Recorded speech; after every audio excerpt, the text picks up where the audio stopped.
तो तुम्हें कोई भी परेशानी, किसी भी तरह का चिंतन विक्षेप में नहीं आना चाहिए कि नाम जप के लिए जैसे बने, जैसे जबरदस्ती जिह्वा से आप नाम उच्चारण, यहां जिह्वा की बात कह रहे हैं, केवल जीव से अभ्यास तुम बना लो, जो नाम तुम्हें प्रिय लगे या जो गुरुदेव ने दिया हो। जीव के द्वारा प्रभु के नाम की आवृत्ति अगर निरंतर होने लगे तो बहुत जल्दी हृदय के जो पाप वासना मल हैं वो सब नष्ट हो जाते हैं। ध्यान से सुनो इसे।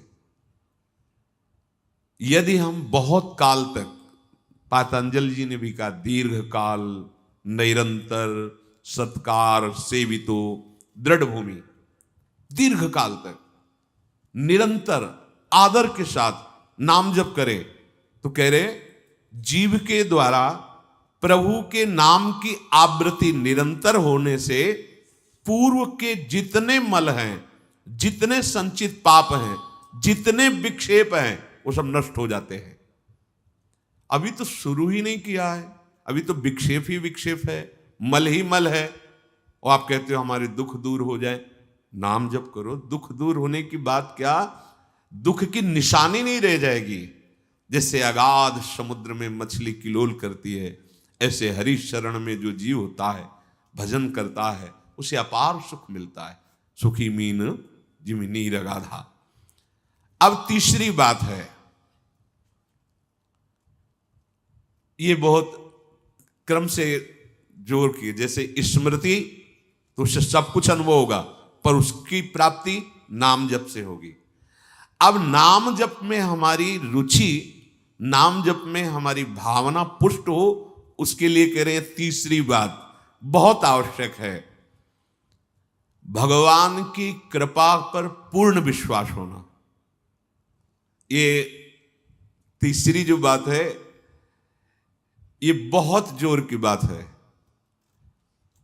कृपा पर विश्वास हो जाना, भगवान हम पर कृपा किए हैं और उनकी कृपा से हमको निश्चित भगवत प्राप्ति होगी।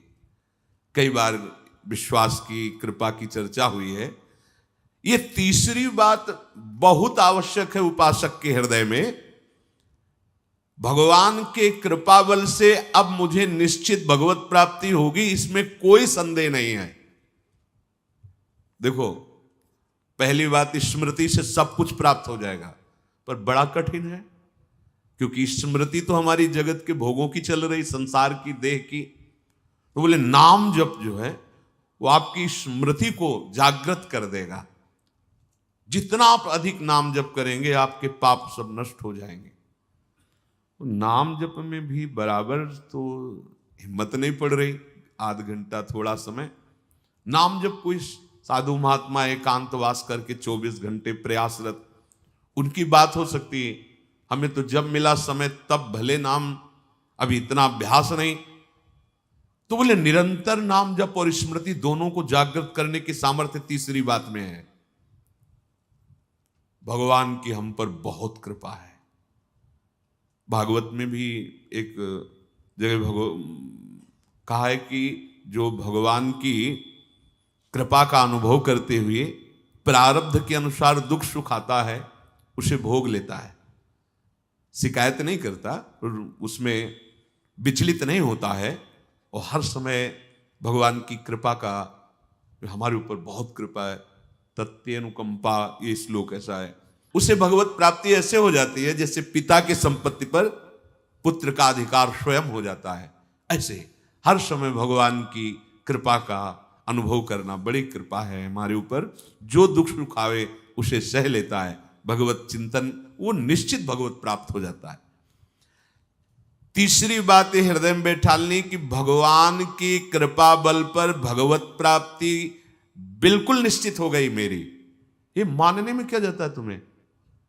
तो आप कह दो कि हमारे अंदर तो विकार हैं, अभी भजन नहीं। भगवान की कृपा बल की बात कर रहे हैं। पहली स्मृति, दूसरी नाम जप, तीसरी बात करें कृपा बल पर। उनकी कृपा से क्या नहीं हो सकता? कहो कृपा ते कहा ना हुई। अरे वो मूक से वेद पढ़वा दे, लूले लंगड़े से सुमेर पर्वत फंदवा दे, छोटे सांप के बच्चा से गरुड़ को खा जाए, भगवान भगवान। तीसरी बात बहुत जोर की है, जिसमें दोनों बातें आ जाएंगी, निरंतर नाम जप और भगवत स्मृति भी आ जाएगी। प्रभु के कृपा बल से प्रभु की प्राप्ति में अब कोई संशय नहीं है। ये भी सुबह कहा था जो साथ के पास कि तुम चिंता मत करो, बस जो हम कह रहे हैं निषेधात्मक जो बातें उनको तुम मत करना, तुम पड़े रहोगे तो भगवत प्राप्ति हो जाएगी। क्योंकि हम हैं किनके? श्री जी के। यहां जो भी आप छोटी सी भी चेष्टा कर रहे हैं, बहुत बड़ा भजन हो रहा है, महल में है, वृंदावनेश्वरी के धाम में है, एक छोटी सी भी चेष्टा, जैसे कहीं सोनी लगा दिया, कुछ भी जो भी चेष्टाएं कर रहे हो, खान पान संबंधी भी जो चेष्टाएं कर रहे हो, वो आपका भजन। या फिर स्वार्थ आपने भजन गए, तुम चिंता मत करो भगवत प्राप्ति की। ये हम केवल निज जनों से नहीं, माइक से कहें कई बार कि आप सबको निश्चित भगवत प्राप्ति होनी, इसीलिए प्रभु ने धाम बुलाया, सत्संग सुनाया। अगर प्रभु को अपनी प्राप्ति न कराना होता तो संयोग क्यों देते? हम फंसे होते माया प्रपंच में। तो तीसरी बात कि अब हमें कोई संशय नहीं, मेरे को भगवत प्राप्ति निश्चित होगी, क्योंकि मुझे भरोसा है श्री जी का, मुझे भरोसा है वृंदावन का, मुझे भरोसा है आचार्य और गुरु का।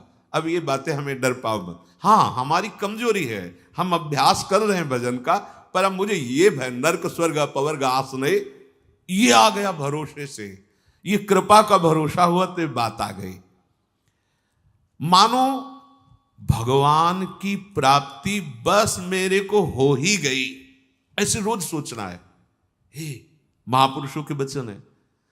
तीसरी बात बहुत जोर की है, नाम जप और भगवत स्मृति इसी में आ जाएगी, क्योंकि भगवान की कृपा से सब कुछ हो जाता है। मुझे इस जन्म में भगवत प्राप्ति पक्का होगी, भगवान की कृपा बल से, प्रियाजू की कृपा से।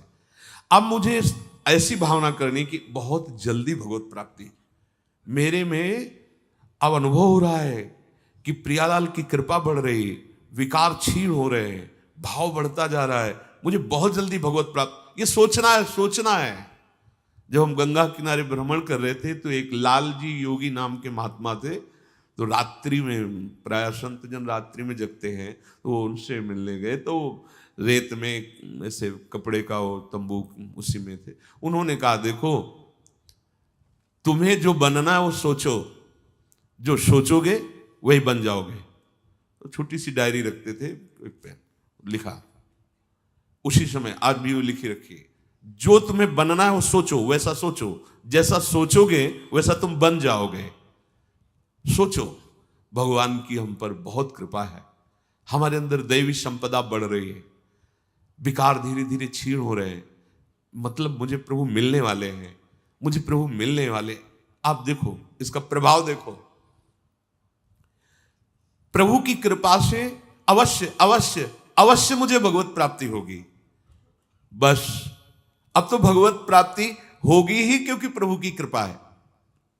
ये शब्द पकड़ो, अंदर तुम्हारे अंदर अपने में कोई बल नहीं, अपने में कोई साधना नहीं, पर यहां कृपा की बात है, भगवत कृपा, भगवत कृपा बल।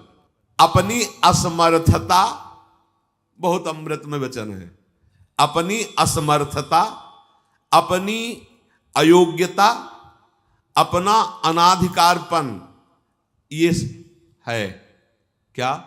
मैं अधिकारी नहीं हूं भगवत प्राप्ति का, मैं योग्य नहीं हूं भगवत प्राप्ति, मेरे में कोई सामर्थ्य नहीं, ये है। पर भगवान की कृपा से मुझे इतना विश्वास हो गया कि मुझे भगवत प्राप्ति होगी। अब क्या समस्या है? देखो, बहुत आनंद की बात है, मुझे भगवत प्राप्ति होगी भगवान की कृपा से, श्री जी की कृपा से। ये शब्द इतना असीम प्रभावशाली है कि आप जो ही ये बात हृदय पे लाएंगे तो आपके सारे दोष, विकार, विघ्न, अड़चने, बाधाएं ये नष्ट होती चली जाएंगी।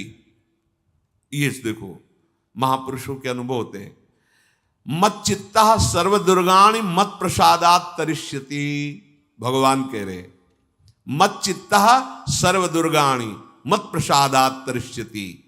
सारे के सारे विघ्न, सारे के सारे दोष, सारे की सारी भगवत प्राप्ति में जो अड़चने हैं वो भगवान की कृपा प्रसाद से नष्ट हो जाएंगी और मुझे भगवत प्राप्ति होगी। मत चित्ता सर्व दुर्गाणी मत प्रसादात, साधन प्रसादात नहीं कह रहे यहां, समझो, मत प्रसादात तरिष्यति, तू तर जाएगा मेरे कृपा से। ये मेरे प्रभु की घोषणा है कि मेरे प्रसाद से, मेरे अनुग्रह से तुम्हारे सारे विघ्न नष्ट हो जाएंगे और तुम त्रिगुणात्मिका माया को लांघ करके मेरे को प्राप्त कर लोगे। बस मेरी कृपा पर विश्वास करो, मेरी कृपा पर मत चित्त बन जाओ। अपने चित्त को मेरे में अर्पित कर दिया। प्रभु की कृपा का भरोसा इतनी जल्दी दिव्य सद्गुण लाता है, ये पक्की बात है। जो दिव्यता आती है भागवतिक, वो भगवत कृपा से आती है, और ये कृपा तभी अनुभव में आती है, तो पर अनुभव में तभी आती है जब ये बात आ जाती है कि मैं असमर्थ हूं, मैं अयोग्य हूं, मैं अनाधिकारी हूं। पर भगवान की कृपा है, प्रभु की कृपा है हम पर, अब मुझे निश्चित भगवत प्राप्ति होगी। ये तीन बातें जीवन में आना बड़ा कठिन होता है। असमर्थ हूं, अयोग्य हूं, अनाधिकारी हूं। जब ये बात आ जाएगी ना, तो तृणादपि सुनी चेन अपने आप आ जाएंगे, अपने आप पूरा सूत्र भागवती को उतर जाएगा, क्योंकि मैं अनाधिकारी हूं, मैं योग्य नहीं हूं। पर भगवान कृपा का ये है कि उनके नाम, उनके रूप, उनके धाम, उनकी लीला की तरफ ये हृदय जा रहा है, वो अपनी तरफ घसीट रहे, पर मैं अनाधिकारी हूं। इससे क्या होगा? अहम खत्म हुआ, दैन्यता जागृत हुई, और भगवद आश्रय होने से हम जिसका आश्रय लेते हैं उसका प्रभाव होता है। जैसे अभी हम शरीर का आश्रय लिए हैं, तो देख लो हालत क्या की हुई है। ये शरीर, ये संसार विषम कहा गया है। देखो कैसी हृदय की जलन, अशांति, भोग, वासनाएं, ये सब किसके आश्रय से? शरीर आश्रय से। अभी भगवद आश्रय, अंदर से भगवद आश्रय, अंदर की बात है। यहां मैं अनाधिकारी हूं, योग्यता मेरे में नहीं है, मैं किसी योग्य नहीं हूं, पर प्रभु की कृपा हम पर है, निश्चित मुझे भगवत प्राप्ति होगी। कह रहे इसका इतना बड़ा प्रभाव है कि इसमें जो सामर्थ्य जागृत होती है, भागवतिक सद्गुण जागृत होती है, वो किसी साधना से नहीं, इससे बढ़कर कोई दूसरा उपाय नहीं है। विश्वास भगवत कृपा पर। तुलसीदास जी भी महाराज कहते हैं कि वस्तुतः मेरे में कुछ नहीं है, पर है तुलसी प्रतीत एक प्रभु मूर्ति कृपामयी है। मेरे में ऐसा कोई सद्गुण नहीं कि मैं अपने प्रभु को रिझा सकूं, पर यह विश्वास है कि मेरे प्रभु कृपामय है, कृपा मूर्ति है। अपने साधनों पर जो विश्वास करता है, अपनी जितेंद्रियता पर जो विश्वास करता है, वो गिर सकता है।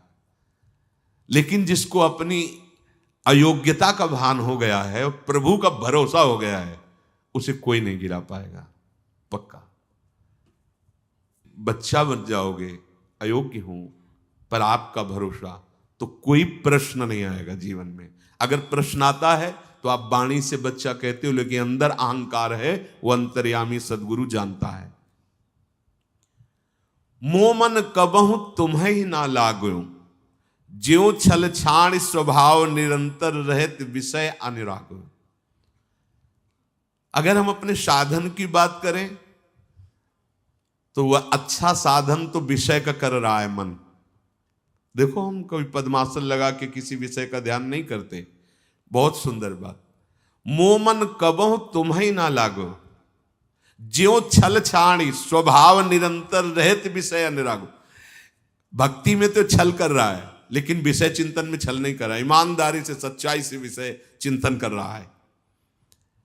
मेरा मन हे प्रभु कभी आप में ऐसे नहीं लगा जैसे विषय में ये छल छाड़ कर स्वाभाविक लगता है।